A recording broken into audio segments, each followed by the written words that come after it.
listen, since we on it, let's just get all on the table. Yes. Why are you telling these ladies that you're a producer on my show? I didn't never say I was no producer. That's a goddamn lie. It all started when Jennifer Williams decided to pay Jackie Christy a visit.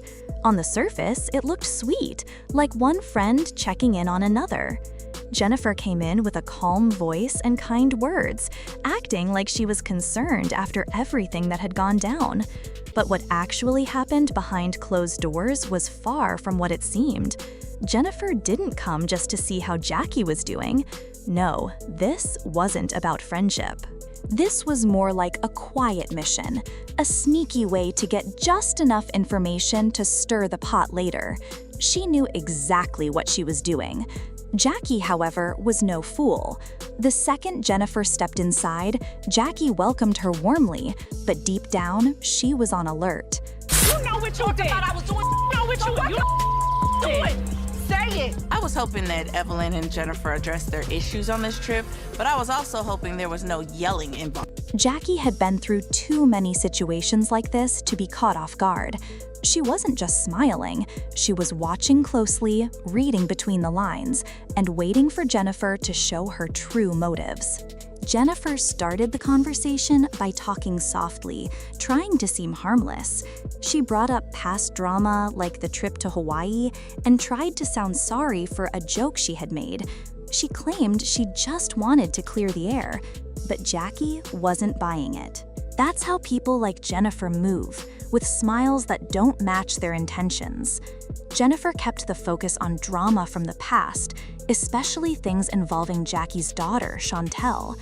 Everyone had been talking about what happened in Hawaii, and Jennifer knew that. She wasn't there to fix anything. She was there to dig. Jackie could tell.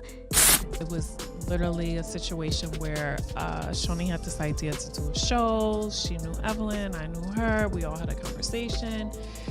Here's the thing, you do these shows, well, back then, we started in 2010. Yeah.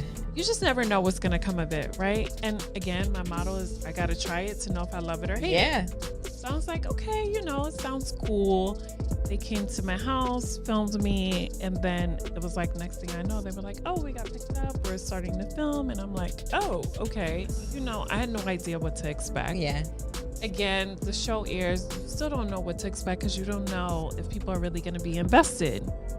And here we are. Yeah. Even though Jennifer acted neutral, her words felt carefully chosen, like she had rehearsed them. It felt less like a casual chat and more like a hidden agenda. Jackie didn't want to talk about Chantel, especially not with someone who could twist her words and pass them along like gossip. Jennifer then shifted the talk to Jackie's movie premiere. She asked who was coming, who had been invited, and who wasn't on the list. She made it seem like small talk, but Jackie caught the meaning. Jennifer wanted to know who was in and who was out, and more importantly, who might cause drama. Then Jennifer brought up something unexpected, a phone call she claimed she received from a man who said Brandy had invited him over while she was with Ming. That's when things took a sharp turn. I am a married woman. I'm chewing on about 30 carats. Chomp, chomp. There were stories coming out about Christian being a scammer, but she got married to this fool. She's dumb as Oh my. Jackie had been quietly observing up to that point, but now she saw everything clearly. Jennifer wasn't trying to avoid drama, she was creating it. She presented the story like it was just a little rumor, something she happened to hear. But it was obvious she knew exactly what she was doing.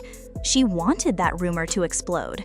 Jennifer didn't give all the details, but she gave just enough to let the chaos begin. She had done this before. Years ago, she'd caused tension between Jackie and Chantel. And now she was back, acting like a friend while setting the stage for the next mess. But Jackie didn't fall into the trap. She didn't react the way Jennifer expected.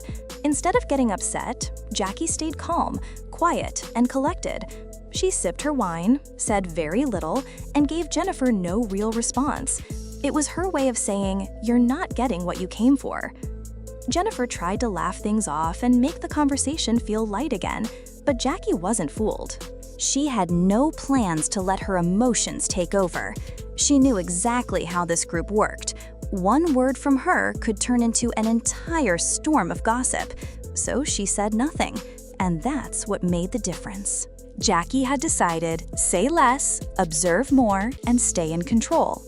In the past, she might have raised her voice or gotten into a heated debate, but not this time. This time, she let Jennifer talk and dig her own hole. Jennifer tried to change the subject again, cracking jokes about FaceTiming her husband and even pretending she had to use the bathroom. It was obvious she was trying to distract from the tension she had caused, but Jackie wasn't thrown off. She just kept her cool and stayed quiet. Then Jennifer came back and pushed a little more. She brought up Bry's situation, wondering if she was being faithful to her husband. But again, Jackie didn't take the bait. She nodded politely, listened without showing much emotion, and gave Jennifer nothing to work with. That silence, that was Jackie's power. When someone is trying to stir up trouble, saying nothing is the strongest move you can make. Jackie wasn't about to talk about Brandy, Chantel, or anyone else. She knew the truth would come out eventually, and it didn't need to come from her. But in this group, silence doesn't last long.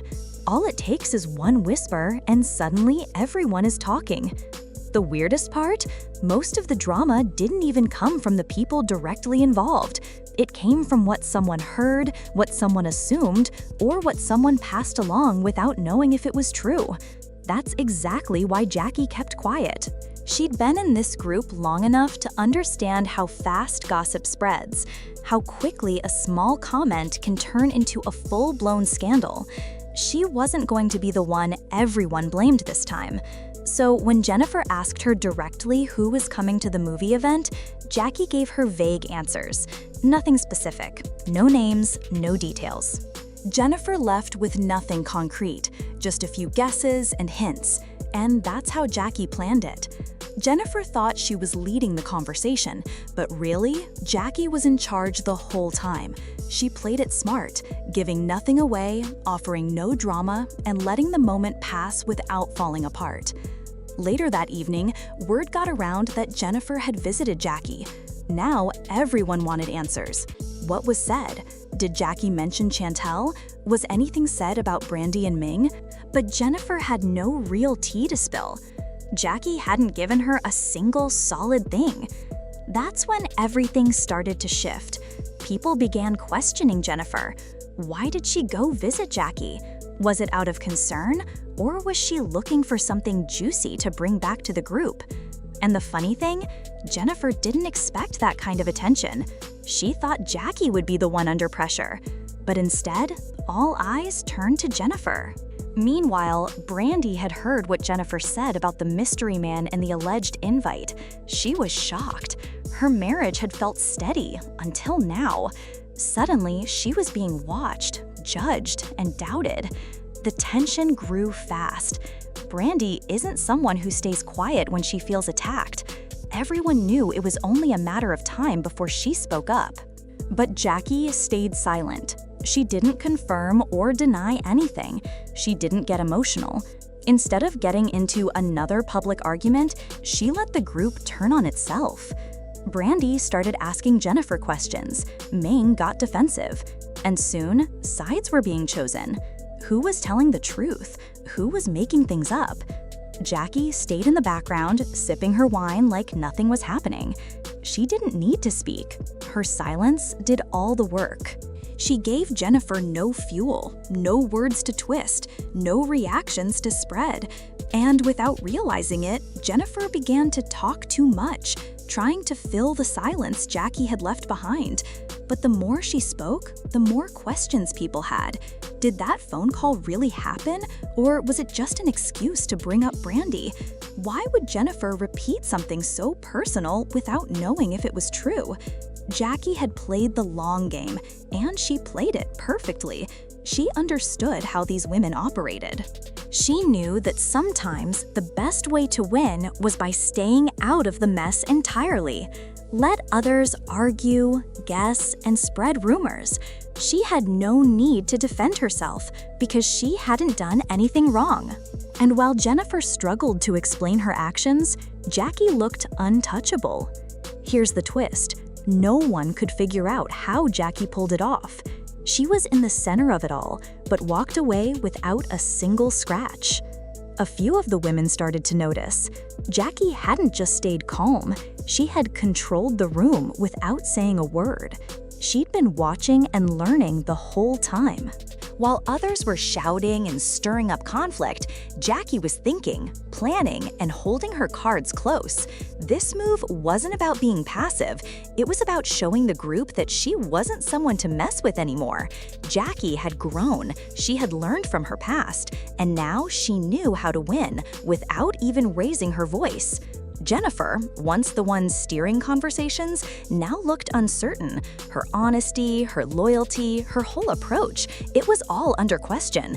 And Chantel? She was left out of it completely. Jackie made sure of that. She never mentioned her, never brought her into the drama, and never gave Jennifer anything to run with. That's how Jackie flipped the script. By saying nothing, she made everyone else work harder to figure her out, and they got nowhere. When the group met again, everything had changed. The air was thick with tension. There were smiles and hugs, but everyone was watching, especially Jackie. They waited for her to snap, to finally say something explosive. But she didn't. She stayed cool. She stayed graceful. And that's when it hit them.